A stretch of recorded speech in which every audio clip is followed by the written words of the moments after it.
Blue Horizon Oceanic Park, a day of horror. What started as an ordinary performance at Blue Horizon Oceanic Park quickly spiraled into a nightmare.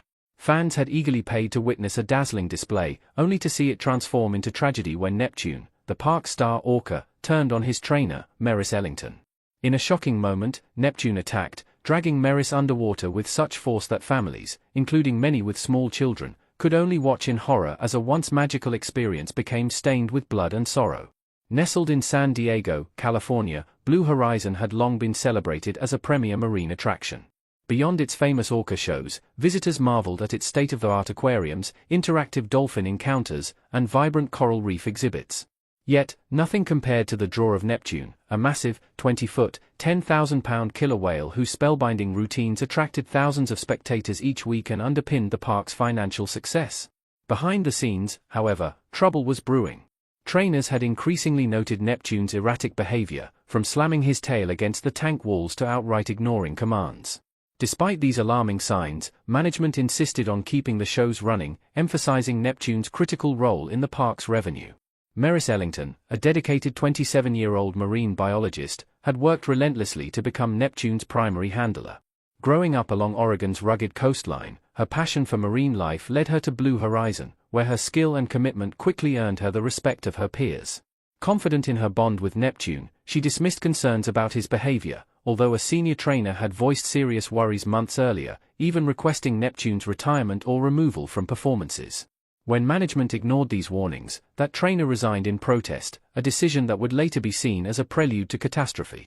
On the day of the fatal show, Meris had already completed one performance that went off without a hitch. As the amphitheater filled with excited families anticipating Neptune's signature leaps and synchronized routines, Meris reassured her colleagues that the Orca was in a good mood. With final reviews of safety protocols completed, the show began. Neptune glided into the tank with his characteristic grace, drawing cheers from approximately 500 spectators. He flawlessly executed his initial routines, including a dramatic breach that sent a colossal splash over the front row, momentarily rekindling memories of his former brilliance. Then came the finale, a synchronized swim meant to highlight the deep connection between trainer and Orca. As Meris entered the water, Neptune circled her, his immense black and white form slicing through the clear blue. At her cue for a breach beside her, he hesitated, then, without warning, deviated from the routine. In an instant, Neptune lunged, clamping his powerful jaws around Meris's midsection. Her head emerged briefly from the water as the audience erupted in horrified screams before Neptune yanked her forcefully back under. Trainers on the platform immediately sprang into action, tossing brightly colored buoys, ropes, and even a bucket of fish in a desperate attempt to distract Neptune. Two trainers wielded long poles to nudge him away, but his wild thrashing rendered any intervention dangerously ineffective. Repeated blows against the tank walls sent Meris's limp body surging to the surface, only to be dragged back down moments later. After over a minute of relentless assault, Neptune finally released her lifeless form, which floated sadly at the surface.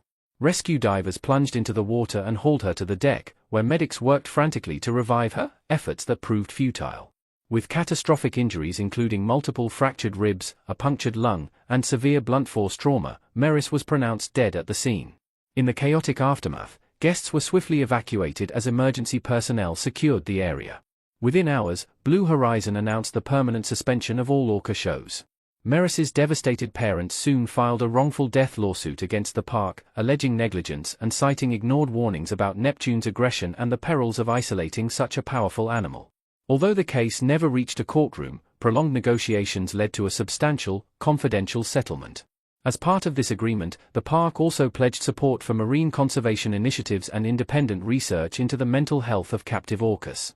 Despite these measures, the tragedy sent shockwaves throughout the marine park industry, igniting fierce debates over the ethics of orca captivity. Devoid of its star attraction, Blue Horizon's attendance plummeted, eventually leading to financial collapse and bankruptcy. Neptune was later relocated to a marine sanctuary in British Columbia, where he was given a chance to live in a more natural setting, a bittersweet outcome for Meris's grieving family. Tenner's turbulent waters, Toccoa's fury. Orca-related disasters have reverberated across the globe, even in nations famed for their glittering entertainment. In Tenner, a chilling incident forever altered the life of 29-year-old marine biologist Claudia Volha.